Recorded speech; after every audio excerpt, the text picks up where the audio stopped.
I'm Renee Martin, and this is Channel 2 News. In international news, a protest in Ukraine back in 2012 has led to much more.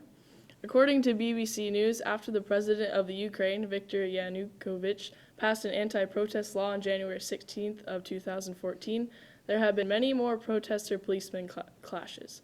On February 22nd, President Yanukovych fled to Russia for safety from the enraged Ukrainian citizens. Russia then sent troops to the Crimea, a small Ukrainian territory below the Ukraine. The troops alarmed Ukrainians greatly, thinking that Russia would attack. The president of Russia, Vladimir Putin, denied the military troops and claims they are peacekeeping troops. Further advancement of Russian troops to Ukraine are yet to be reported. In national news, do you have as much privacy as you think you do? You may know of an act passed by President George W. Bush back in 2001 called the USA Patriot Act. Congress has extended that act for 4 more years. The extension of the act may be alarming to U.S. citizens because it allows law enforcement officers the permission to search your home or business without warrant, consent, or your knowledge. They can keep any seized information for 3 years.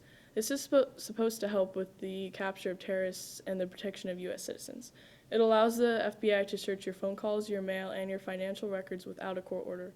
Federal courts have already ruled many of the aspects of the act as unconstitutional, but the Patriot Act remains.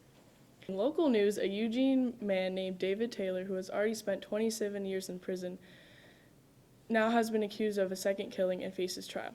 According to the Register Guard, he is on trial for 4 counts of aggravated murder on the same person, along with bank robbery and kidnapping. Taylor is 58 and accused of murdering 21-year-old Celestino Gutierrez on August 3, 2012.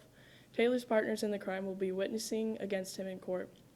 The trial is expected to be held in 2 to 4 weeks with opening statements on April 15th.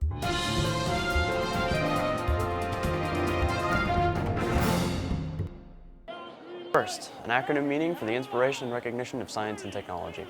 FIRST is an organization that every year creates a game for FIRST teams to play. FIRST teams are comprised entirely of high school students. What sets FIRST teams apart, though, is that they have 6 weeks to build their robot from scratch. The first World Championships are this Thursday, April 24th, through this Saturday, April 26th. They can be streamed from thebluealliance.com. This is footage from an event in Wilsonville. The camera was placed inside the robot while it was on the field playing a match.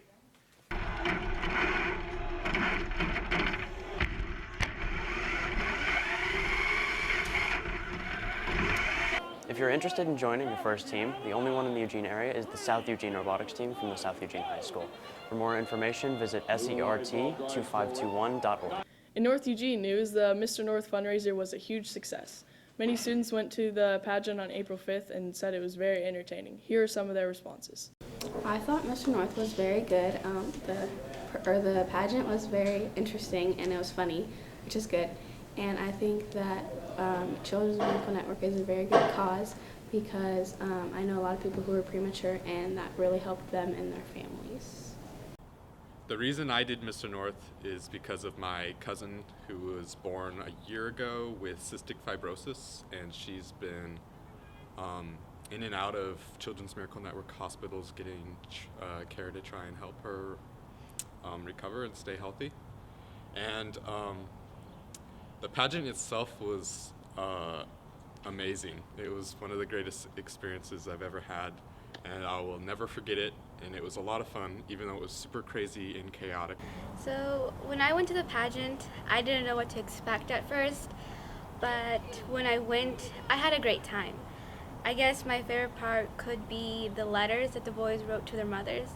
It was really touching, and it was something that you normally don't see in boys. Many students say they enjoyed the experience and loved the idea of raising money this way. This has been Channel 2 News. I'm Renee Martin. Have a great day.